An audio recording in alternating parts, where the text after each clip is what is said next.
Hi hello welcome to post 360. నేను మీ మురళీ రాపల్లి. ఈ మధ్య కాలంలో మనం విన్నటువంటి భారీ పంచ్ డైలాగ్ ఏదైనా ఉందంటే పవన్ కళ్యాణ్ గారి నోటి నుంచి వచ్చినటువంటి సీజ్ ద షిప్ డైలాగే ఇప్పటి వరకు ట్రెండ్ సెట్టర్గా నిలిచిపోవడం జరిగింది.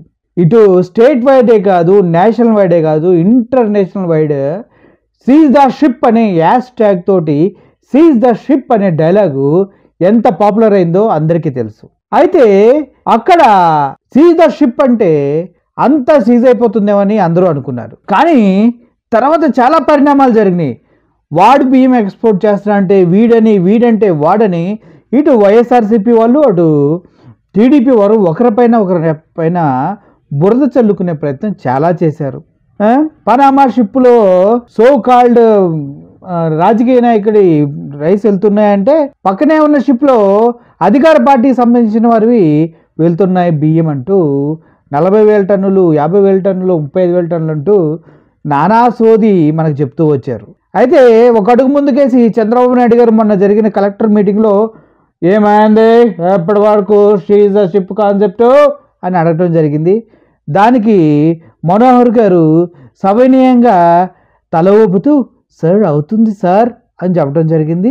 ఆ కలెక్టర్లు అందరూ కూడా ఆ షిప్ని కదలనివ్వని చెప్పడం జరిగింది. అయితే నేషనల్ కోఆపరేటివ్ ఎక్స్పోర్ట్ లిమిటెడ్ ఇప్పుడు ఇటు కాకినాడ కలెక్టర్కి అటు ఏపీ స్టేట్ గవర్నమెంట్కి ఒక ఘాటు లేఖ రాసింది.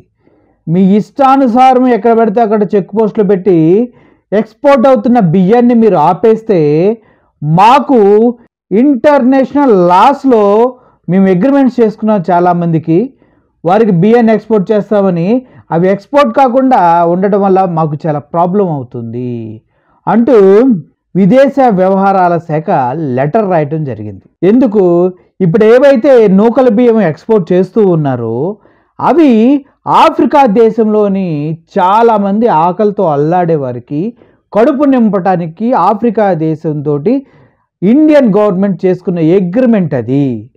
మీ దేశంలో ఇంతమంది ఆకలి బాధలతో చనిపోతున్నారు కదా, వారిని మా దేశం తరపున మీకు కాపాడుకుంటాం అని చేయూతనిచ్చి వాడిని హక్కున చేర్చుకొని పేదల జీవితాలకి ఇంత ముద్ద పెట్టే కార్యక్రమంలో ఇండియన్ గవర్నమెంట్ ముందడుగు వెళ్తూ ఉంటే తలా తోక మిడిమిడి జ్ఞానం కూడా లేని నిన్న కాక మొన్న పుట్టినటువంటి పొలిటీషియన్స్, ఎప్పటి నుంచో నేను 40 years ఇండస్ట్రీ అని చెప్పుకునే చంద్రబాబు నాయుడు లాంటి సీనియర్ పొలిటీషియన్స్ బుక్కులు చదివి ఐఏఎస్లు పాస్ అయినటువంటి ద గ్రేట్ కాకినాడ కలెక్టర్ గారికి సవినయంగా విన్నవించుకుంటూ ఒక లెటర్ రాయడం జరిగింది. మీ ఇష్టానుసారంగా చెక్ పోస్టులు పెట్టి ఇలా ఆపేసి ఇలా చేస్తే విదేశాంగ వ్యవహారాల శాఖకు నెంబర్ ఆఫ్ కాల్స్ ఇంటర్నేషనల్గా వస్తూ ఉన్నాయి, ఎందుకు మీరు ఇలా చేస్తున్నారని.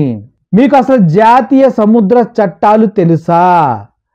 జాతీయ సముద్ర చట్టాలలో ఏదైనా ఒక షిప్మెంట్ వెళ్తూ ఉందంటే దాన్ని ఆపే హక్కు ఏ దేశానికి లేదు. అది కూడా తెలియకుండా సీజ్ ద షిప్ అంటారా? అరే అక్కడ చాలామంది ఆకలి బాధలతో చచ్చిపోతుంటే మేము మీకు అండగా ఉన్నామని అటు మోడీ గవర్నమెంట్ అటు సెంట్రల్ గవర్నమెంట్ ప్రామిస్ చేసి ఆకలి బాధలు తీర్చడానికి ఇన్ని గుప్పెడు బియ్యాన్ని పంపిస్తూ ఉంటే దానికి కూడా తెలియకుండా వచ్చి సీజ్ ద షిప్ అని కొన్ని వారాలుగా డ్రామాలు చేస్తూ ఉన్నటువంటి మన రాజకీయ నాయకుల్ని ఏమనాలో నాకు అర్థం కావట్లేదు. అంతర్జాతీయ సముద్ర చట్టాలని వదిలేశారు. ఇటు బేసిక్గా ఉండాల్సిన ఇన్ఫర్మేషన్ కూడా వీళ్ళకి లేదు, బేసిక్ నాలెడ్జ్ కూడా ఇప్పుడు మన రాజకీయ నాయకులకు లేదు. సీజ్ ద షిప్ అని భారీ డైలాగ్ చెప్పిన పవన్ కళ్యాణ్ గారికి అయితే మినిమం నాలెడ్జ్ కూడా లేదు రాజకీయాల పట్ల అంటూ ఇటు నేషనల్గా ఇంటర్నేషనల్గా కూడా మాట్లాడుకున్న సందర్భాలు ఉన్నాయి. ఆయన సీజ్ ద షిప్ అంటంతో ఆగిపోతే సరిపోయేది, కానీ సెంట్రల్ గవర్నమెంట్ నుంచి ఏమైనా ప్రాబ్లం వస్తే చూసుకుందాం అని ఒక కొసమెరుపు డైలాగు వేయడం జరిగింది. ఇప్పుడు సెంట్రల్ గవర్నమెంటే చెప్పు తీసుకొని కొట్టినట్టు సమాధానం చెప్పింది. నువ్వు ఎవడరా ఆపడానికి సీజ్ ద షిప్ అంటానికి? అది ఇంటర్నేషనల్ రూల్స్ ప్రకారం national cooperative export limited company వాళ్ళు వీటిని చేస్తూ ఉంటారు. ఇది దేశాల మధ్య ఉన్నటువంటి ఒప్పందం. అది ఆపడానికి నువ్వెవరు, దీనివల్ల దేశ ప్రతిష్ట భంగం కలిగేలాగా ఉందంటూ రాయటం జరిగింది. అంతేకాదు ఇకపైన ఎప్పుడు కూడా ఇట్లా వేలు పెట్టి కెలకొద్దని అటు కాకినాడ కలెక్టర్కి ఇటు స్టేట్ గవర్నమెంట్కి లెటర్ రాయటం జరిగింది. చూద్దాం, సీజ్ ద షిప్ అని డ్రామా రక్తి కట్టించిన పవన్ కళ్యాణ్ గారు ఈ లెటర్ తర్వాత ఎలా స్పందిస్తారో అనేది వేచి చూడాల్సిన విషయం. సిగ్గుతో తలదించుకుంటారా, అరే ఈ విషయం కూడా తెలియకుండా అనవసరంగా seize the ship, central government ఏమన్నా అంటే నేను చూసుకుంటా అన్నానని సిగ్గుతో తలదించుకుంటారా? పోతే పోయింది తొక్కలే అని పరువుని పక్కన పెట్టేసి మళ్ళీ ఇంకోసారి ఇంకో డైలాగ్ ప్రిపేర్ చేసుకుంటారా? Let's wait and see. Thank you for watching this video. I'm Murali signing. Thank you so much.